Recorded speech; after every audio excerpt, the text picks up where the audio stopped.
Sintonía de las píldoras de economía doméstica del Instituto de Crédito y Finanzas de la región de Murcia. Una sintonía que nos pone sobre la pista de la educación financiera, que es el ánimo que nos impulsa a compartir cada semana un rato con los amigos del ICREF. Hoy el tema que tenemos da para una conferencia, da para una discusión, para un debate político, da para una reunión de altos mandatarios, da para todo eso y mucho más. Pero aquí lo que vamos a tratar es de traerlo al terreno de la educación financiera y vamos a tratar de aportarles a todos ustedes unos cuantos conques para que entiendan mejor un debate que es público y que muchas veces está contaminado por la cuestión política o por el arrimar el ascua a la sardina de cada gobierno de turno y de cada ejecutivo y de cada partido político, si me apuran.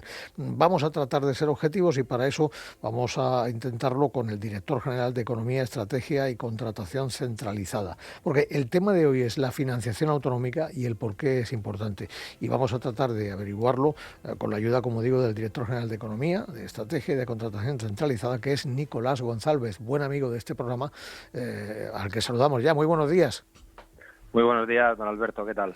Pues encantado de tenerle de nuevo con nosotros, Nicolás, y sobre todo encantado de que abordemos este asunto desde el punto de vista de la educación financiera, porque la financiación autonómica es una cuestión que está pues prácticamente en boca de todo el mundo y que a veces se utiliza incluso como arma arrojadiza. Así que si ponemos los puntos sobre las IES y vamos, digamos, científicamente procediendo a definir qué es la financiación autonómica y por qué es tan importante, pues seguramente a los oyentes les daremos alguna que otra herramienta para interpretar lo que oigan o lo que vean en los informativos. Así que empezamos por la punta, como decía el otro, preguntándole a Nicolás qué es el sistema de financiación autonómica.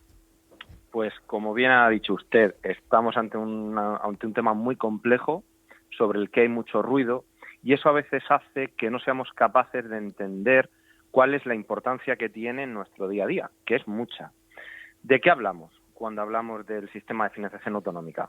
Pues nos estamos refiriendo a la manera común en el que todas las comunidades autónomas, a excepción del País Vasco y de Navarra, que de acuerdo con la Constitución tienen un régimen diferenciado, es lo que llamamos el cupo vasco o el concierto navarro, pues como digo es la forma en la que esas comunidades se financian. ¿Cuándo arranca este sistema? Pues el que tenemos hoy en vigor lo hizo en 2009 y, como veremos también a continuación, seguro que tenemos ocasión, la necesidad de reformarlo está encima de la mesa desde hace ya muchos años, insisto, y sin ánimo de entrar en ruidos políticos. ¿El objetivo de este sistema cuál es? Pues es financiar las grandes competencias de las que son responsables las comunidades autónomas. Y se rige por una serie de principios que están en la propia ley que lo regula. Esto no es opinable, es pues una serie de principios que con mayor o menor éxito, eso sí, pues se ha venido desarrollando a lo largo de estos años. El primero es la solidaridad. Es decir, el sistema tiene que ser solidario. ¿Y eso qué significa? Pues que las comunidades más ricas deben aportar más, deben ser solidarias con aquellos territorios que tienen menos renta. Debe ser además un sistema suficiente. Eso quiere decir que los recursos que este sistema aporta deben ser suficientes, insisto, valga la redundancia, para financiar la totalidad de las competencias que tenemos. La equidad es otro principio. Es decir, las comunidades tienen que recibir los mismos recursos por habitante en términos de población ajustada. Es decir, unos pequeños ajustes que se hacen en función del peso poblacional de determinados grupos en las poblaciones de las comunidades autónomas. ¿Con qué objetivo? Pues con el objetivo de que todos los españoles tengamos garantizado el acceso a los servicios públicos en condiciones de igualdad y también que sea un sistema transparente, es decir, que nos permita hacer un seguimiento, comprenderlo y ser capaces de analizarlo. Y creo que esa es una de las debilidades de este sistema, que es lo que lleva a lo que usted decía al principio, que es a introducir tanto ruido, tanta confusión en el debate público, porque cuesta mucho acercarse a la realidad de los números de ese sistema. Y ya por terminar, ¿cómo funciona? Para que lo entendamos. Bueno, es un sistema muy complejo y esa es una de las pegas que tiene, ¿no? ¿Por qué? Pues porque existen muchos fondos, muchas transferencias para ir compensando y corrigiendo distintos efectos. Y el punto de partida de este sistema, que es quizá lo más relevante, es una cesta común en la que todas las comunidades autónomas incorporamos el 75% de la capacidad que tenemos para recaudar diferentes impuestos. Y a eso se suma también una aportación del Estado. Y después de ese fondo, que precisamente se llama Fondo de Garantía de los Servicios Sociales, de ahí un poco el espíritu ese de garantizar el acceso a los servicios básicos, Pues como digo, después de ese fondo hay otros más con distintos objetivos. Pues garantizar que ninguna comunidad pierda recursos con respecto al sistema anterior, o promover que nos igualemos, que converjamos en términos de renta per cápita y de financiación por habitante. Pero como digo, el sistema es demasiado complejo como para abordarlo en una píldora esta de 15 minutos. Bueno, de todas maneras sí que habría que, yo no sé si es necesario explicar esto, pero ¿por qué no incidir en explicar a los ciudadanos por qué nos debería interesar como ciudadanos estar muy al loro, muy al día de todo esto? Pues porque, don Alberto, prácticamente desde que nos levantamos hasta que nos acostamos, desarrollamos actividades que de una u otra forma están financiadas por ese sistema. Cuando nos levantamos y llevamos a un niño al colegio, cuando tenemos que llevar a una persona mayor a un centro de día o tenemos que acudir a un centro de salud, todas esas actividades dependen de la financiación de este sistema. Lo que ocurre es que a veces nos parece un tema lejano o un tema de grandes cifras y eso no ayuda a que entendamos las implicaciones o la trascendencia que tiene para nosotros. Yo decía antes que uno de los principios que guiaban este sistema era el de suficiencia. Es decir, que se debe permitir a las comunidades autónomas tener garantizada la financiación de sus competencias. Y esos son recursos esenciales. Insisto, hablo de sanidad, hablo de educación, hablo de los servicios a la dependencia, de la atención a personas con discapacidad, que tengamos más recursos para el centro de salud de nuestro barrio, que podamos disponer de más plazas gratuitas para los niños de 0 a 3 años, o como digo, que podamos disfrutar de algún tipo de servicio de respiro familiar cuando cuidamos a grandes dependientes, o simplemente llevar a uno de nuestros mayores a una residencia, es algo que supuestamente debería cubrir de manera suficiente este sistema. Y es que casi, bueno, según el año, ¿no? Pero en una horquilla de entre el 80 y el 85% de los ingresos con los que cuenta la región de Murcia y en general el conjunto de las comunidades, pero andamos por ahí 80-85%, para financiar esos servicios que yo le decía, proceden de ese sistema. O sea, fíjese la relevancia que tiene. Entre el 80 y el 85% de esos servicios dependen de manera directa de la financiación autonómica de ese sistema que diseña el Estado. O sea que prácticamente, bueno, si no la totalidad, un porcentaje altísimo. Bien, ya tenemos claro por qué deberíamos por lo menos tener una noción clara de lo que significa el sistema de financiación autonómica. Ahora vamos a otra cuestión que también tiene connotaciones políticas. Vamos a tratar de desbrozar el camino y explicarle a los oyentes cuál es la situación de la región de Murcia dentro de ese sistema, del actual sistema de financiación autonómica. Bien, pues para eso y para hacerlo de la forma más objetiva posible y dejando a un lado la opinión que cada cual pueda tener sobre esto, los datos que voy a usar son los que aporta la Federación Española de Economía Aplicada, FEDEA, y el Instituto Valenciano de Investigaciones Económicas.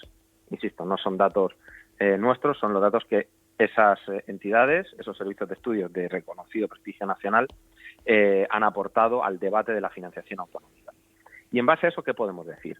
Bueno, pues en el caso de la región de Murcia, vemos como hay una situación de infrafinanciación crónica. ¿Qué quiere decir eso? Cuando hablamos de que está discriminada históricamente, pues quiere decir que desde que este sistema arranca en 2009 hasta 2022, hablo de 2022 porque es el último año liquidado, los ciudadanos deben saber que nosotros no disponemos de todos los recursos de un año hasta 2 años después. Se nos hace un adelanto en lo que se llama las entregas a cuenta, y 2 años después se liquida ese ejercicio. Por eso ahora en 2024 disponemos de la información del año 2022. Pues bien, en ese año 2022 la diferencia por habitante con la comunidad a la cabeza de la financiación autonómica, que ese 2022 fue La Rioja, es de 900 euros por habitante. Es decir, cada murciano dispuesto de 900 euros menos que un ciudadano de La Rioja para financiar los centros de salud, los institutos, los colegios, las infraestructuras de su comunidad autónoma. Si multiplicamos esa brecha de 900 euros por los habitantes de la región de Murcia, pues alcanzamos un total cercano a los 1.500 millones de euros menos en el año 2022. Si nos hubieran igualado con esa comunidad, en términos per cápita, nuestro presupuesto, que superaba los 6.000 millones, hubiera contado con 1.500 millones adicionales para financiar esos servicios. ¿Eso qué nos supone? Pues no solo esos menores recursos, sino que, como necesitamos, porque al final hay que proveer unos servicios públicos, la sanidad, la educación, lo básico, hay que seguir suministrándolo a la ciudadanía. Hay que recurrir a otros recursos. ¿Qué recursos quedan? Pues queda la deuda. ¿Y eso qué supone? Eso supone un doble castigo. ¿Por qué? Pues porque lo que otras comunidades reciben, para que lo entendamos, vía transferencia, es decir, gratis, sin un coste, a nosotros nos supone un coste, porque sobre esa deuda hay que pagar intereses.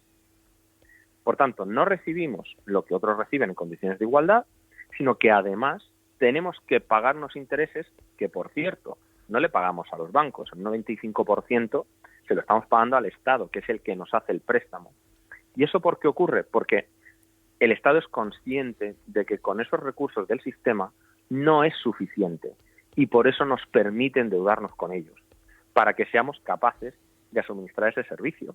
Pero rompemos, como digo, ese principio de igualdad que es el que consagra el propio sistema, que es el de garantizar que todos los españoles, con independencia de donde residan, tengan garantizado ese acceso. Y por último, hay una cuestión fundamental.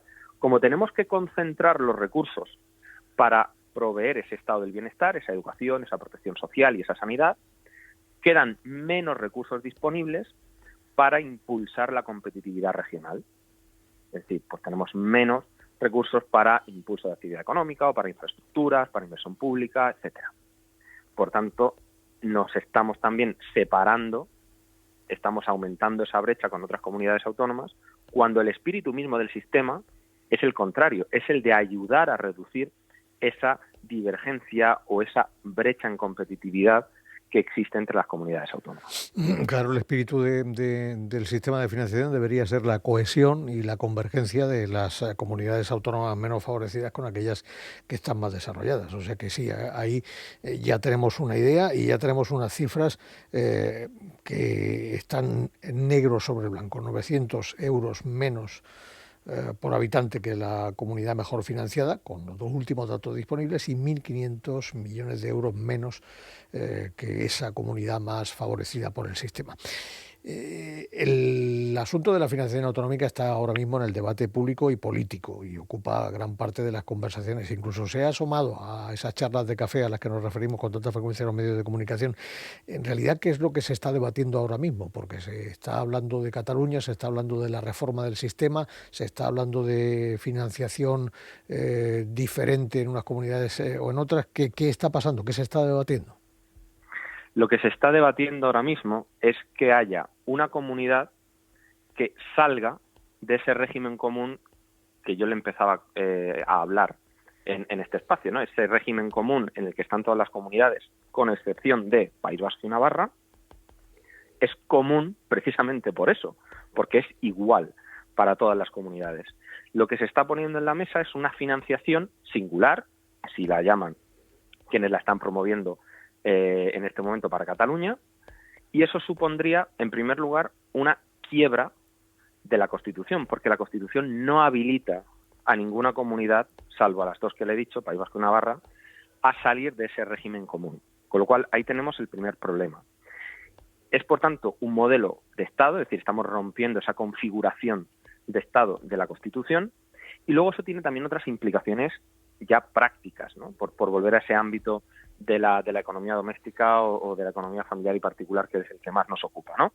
¿Qué ocurre? Ocurre que esa financiación singular lo que establece es que Cataluña, en este caso, sería plenamente soberana para recaudar y para aplicar todos los impuestos en ese ámbito de la comunidad autónoma.